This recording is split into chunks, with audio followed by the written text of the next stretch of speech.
oyatlar nozil bo'layotgan paytda janob payg'ambarimiz sollallohu alayhi vasallam Hiro g'orida o'tiribdilar. G'orning og'zida Jabroil alayhissalom turibdilar.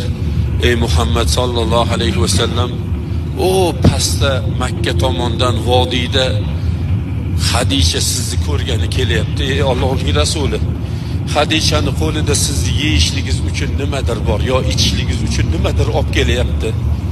Hadisha huzuringizga kelgandan keyin Allohning salomini aytib Hadishaga jannat bashoratini bering degan ekanlar. Shu zot aytibdilarki, ey Allohning rasuli, meni kamchiliklarimni kechiring deyaptilar.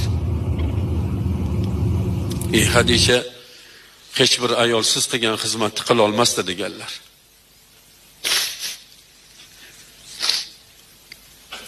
Ikkinchisi, yo Rasululloh, Fatima qizlarni ko'rsatib, mana bu qizim Fatima mendan keyin yetim bo'lib qoladi. Buni hech kim xafa qilmasin. Nurli yuzini hech kim so'ldirmasin, ko'zidan yosh oqizmasin.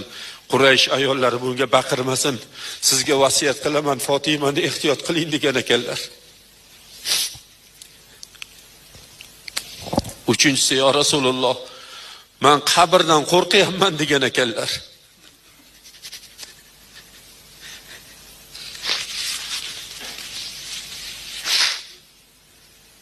Qabrdan qo'rqyapman ey Allohning rasuli. Sizdan bitta iltimosim bor. Sizga birinchi oyatlar nozil bo'lgan paytda ustingizga kiygan to'ningizni menga kafan qilsangiz degan ekanlar. So'ragan narsalarni qarasangchi azizlar, nima so'rayaptilar? Bo'ldi ey Hadisha, shu to'nimni sizga kafan qilaman deb to'nlarni olib kelib oldi. Xursand bo'ldilar, vafot topdilar, yuvdilar, tepalarda turdilar.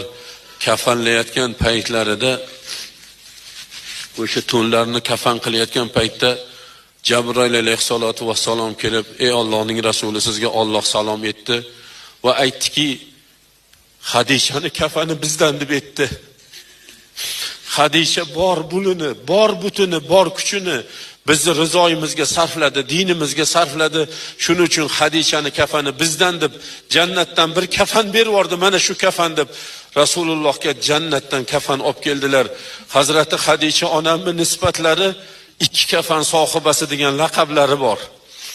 Rasululloh sollallohu alayhi vasallam shu kafanlarga o'rab janozalarini o'qib qabrga qo'ydilarda, Hadisha onamni tepalarida shundoq oyoq tizzalarini tirab bir qancha 5-10 minut turgan ekanlar.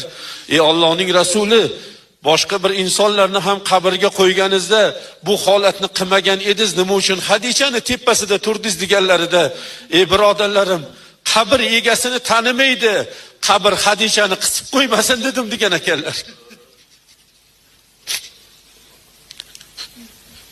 Bizni nimamiz bor qabrga? Nima tayyorlab qo'ydik? Nimadan xotirjammiz? Nimaga qo'rqmaymiz?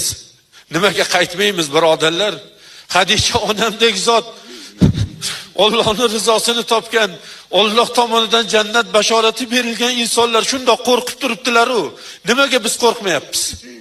Nima deymiz Allohga, Robbimizga nima deb Rasulullohning huzurlariga qaysi bet bilan boramiz? Nima deb javob beramiz?